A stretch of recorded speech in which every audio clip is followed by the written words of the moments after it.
সাংবাদিক ভাইদের মাধ্যমে বলতে চাই, আমাদের পে কমিশন স্থায়ী ঘোষণা করে দিতে হবে এবং 50% মহার্ঘ ভাতা দিতে হবে যতদিন পর্যন্ত পে কমিশন বাস্তবায়ন না হয়। আমি যদি আপনাদেরকে জিজ্ঞেস করি যে আপনারা ভালো আছেন, আপনারা সবাই আমার খাতিরে বলবেন ভালো আছেন, কিন্তু কেউ ভালো নাই। আপনারা কেউ ভালো নাই। বহু বছর মরহুম আব্দুল আজিজের সাথে নেতৃত্ব দিয়েছি। বাংলাদেশ চতুর্থ শ্রেণী কর্মচারীরা একক আন্দোলন করতাম। 80 সালে 22 দিন ধর্মঘট করেছিলাম। 9000 লোকের চাকরি চলে গিয়েছিল, সেখানে আমারও চাকরি চলে গিয়েছিল। আমরা যুদ্ধ করে 22 দিন পরে সাত্তার সরকার ছিল প্রেসিডেন্ট, তার সাথে আলোচনা করে আমাদের চাকরি ফেরত পেলাম। কিছু দাবি দাওয়া সেদিন আদায় করলাম। বন্ধুরা, আজকে সালাউদ্দিন সেলিমের নাম শুনেছেন। বাংলাদেশে আব্দুল আজিজ পরামর্শ করলেন আমাদের সাথে চতুর্থ শ্রেণীরা শুধু আন্দোলন করব, পুলিশের বাড়ি খাবো, টাকা পয়সা আমাদের যাবে, আর সেই বেনিফিট সচিব মহোদয়রা পত্র নিবে। তাহলে আমাদের একটা কৌশল গ্রহণ করতে হবে। 88 সালে তিনি বুদ্ধি করলেন যে আপনারা সমন্বয় পরিষদ নামে একটি গঠন করেন, তৃতীয় শ্রেণীদের নিয়ে আমরা মাঠে বের হব। তৃতীয় চতুর্থ শ্রেণী একসাথে থাকলে বাংলার মাটিতে এমন কোনো সরকার নাই আমাদের দাবিগুলো না দিয়ে পারে। আমরা আস্তে আস্তে, আপনারা জানেন যারা নবীন ভাইয়েরা আছেন, এখন বিএ পাস করে এমএ পাস করে আউটসোর্সিংয়ে চাকরি করেন, ওয়ার্ড বয় সুইপার চাকরি করেন। আপনারা জানেন একদিন এই মানুষ, আমরা যারা সরকারি চাকরি করতাম, একজোড়া ভালো স্যান্ডেল পায়ে দিয়ে ডাইরেক্টরের রুমে পৌঁছাইতে পারতাম না।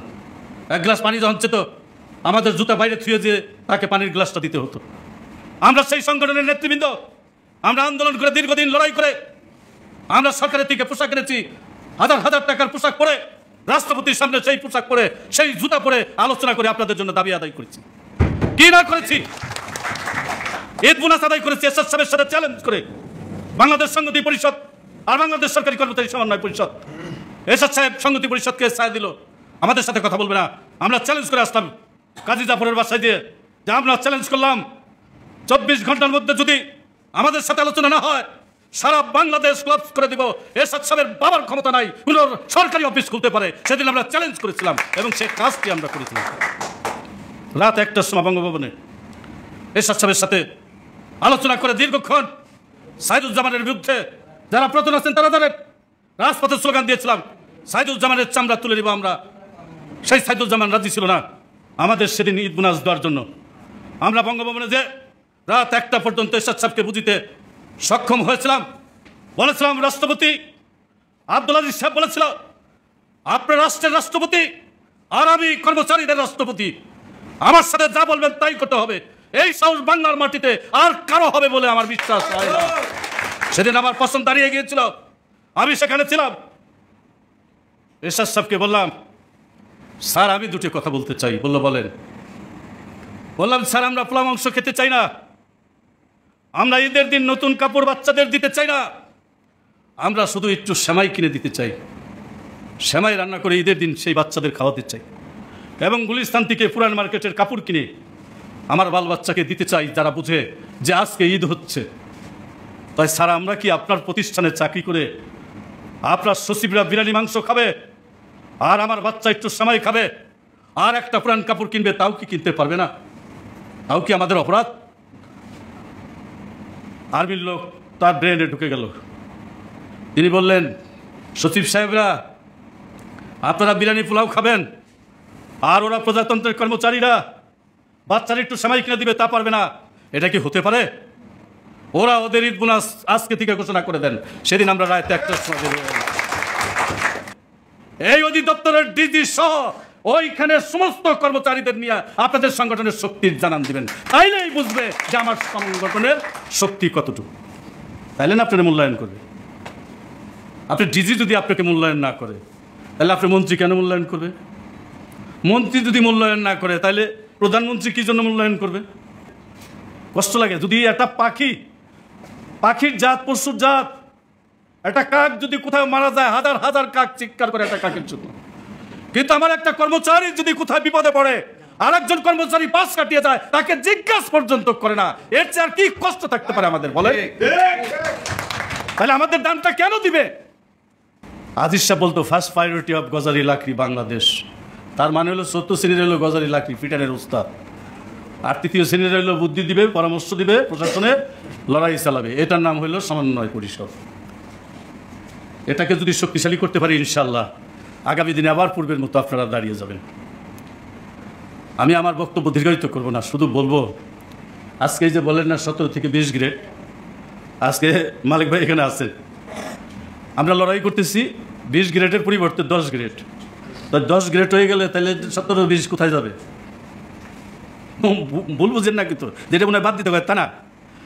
সাথে 4র্থ শ্রেণী কর্মচারী সমিতি অবশ্যই উচ্চারণ করবেন, ব্যানারে লিখবেন যে যেথায় যাক 4র্থ শ্রেণী কর্মচারীর মৃত্যু নাই, বাংলাদেশ সরকারি কর্মচারী সমিতির মৃত্যু নাই, এটা মনে রাখবেন, সারা জীবন আমাদের এটা থাকবে। 15 সালের পর থেকে 15 সাল পর্যন্ত সমন্বয় পরিষদ আমরা গর্জিয়াসভাবে আন্দোলন করতাম। 15 সালের পর থেকে 11-20 গ্রেড আপনারা জানেন। পরেশ ভাই অনেক কষ্ট করেছে আপনাদের জন্য, চক্রান্ত, শুধু চক্রান্তের কারণে, অফিসে দালালির কারণে, রাজনৈতিক নেতৃবৃন্দের দালালির কারণে আজকে আমাদের ভাগ্যের পরিবর্তন হচ্ছে না। তাই আপনাদেরকে বলবো যে যেখানে যে দলে আসুক, আমরা কোনো দলের কর্মচারী না, আমরা কোনো রাজনৈতিক নেতৃবৃন্দের কর্মচারী না, আমরা প্রজাতন্ত্রের কর্মচারী। অরাজনৈতিক একটা সংগঠন হিসেবে যদি পরিচালনা করতে পারেন তাহলে আপনাদের দাবিগুলো আপনারা পাবেন, আর যদি দালালি করেন জীবনেও আপনাদের দাবিগুলো পাবেন না। পোশাকের টাকা বেতনের সাথে দিতে হবে। 3য়-4র্থ শ্রেণীর কর্মচারীদের রেশনিক ব্যবস্থা করতে হবে পুলিশের ন্যায়, পুলিশ যে দামে রেশন পায় সেই দামে রেশন প্রদান করতে হবে। এই দাবিগুলো নিয়ে বেশি দাবির দরকার নেই। আর আজকে এই সরকারের কাছে এটা বুঝতে হবে, অন্তর্বর্তীকালীন সরকার, এই সরকার কি সব দাবি দিতে পারবে? আমাদের মাননীয় উপদেষ্টার কাছে আজকে সাংবাদিক ভাইদের মাধ্যমে বলতে চাই, আমাদের পে কমিশন স্থায়ী ঘোষণা করে দিতে হবে এবং 50% মহার্ঘ ভাতা দিতে হবে যতদিন পর্যন্ত পে কমিশন বাস্তবায়ন না হয়। আমাদের রেশনিক ব্যবস্থাটা চালু করে দিয়ে যান, আমাদের পাশে থাকবো, যখন ডাক দিবেন তখন আসবো। যদি ভুল ত্রুটি করে থাকি, জীবনে তো কত কিছুই করেছি, ভুল হতেও তো পারে, কখন কে মারা যায় বলা যায় না। অনেক নেতা মরে গেছে, হাজার হাজার লোক মারা গেছে, আমার সাথে কষ্ট হয়। যারা এই বাতন ভাই পুলিশে বাড়ি খেয়ে তারপরে আমরা মিছিল নিয়ে সংসদে গেছি, জামাল উদ্দিন রহিত, অনেক লোক সারা দেশে, তাদের জন্য দোয়া করবেন আর নিজের জন্য কিছু করবেন।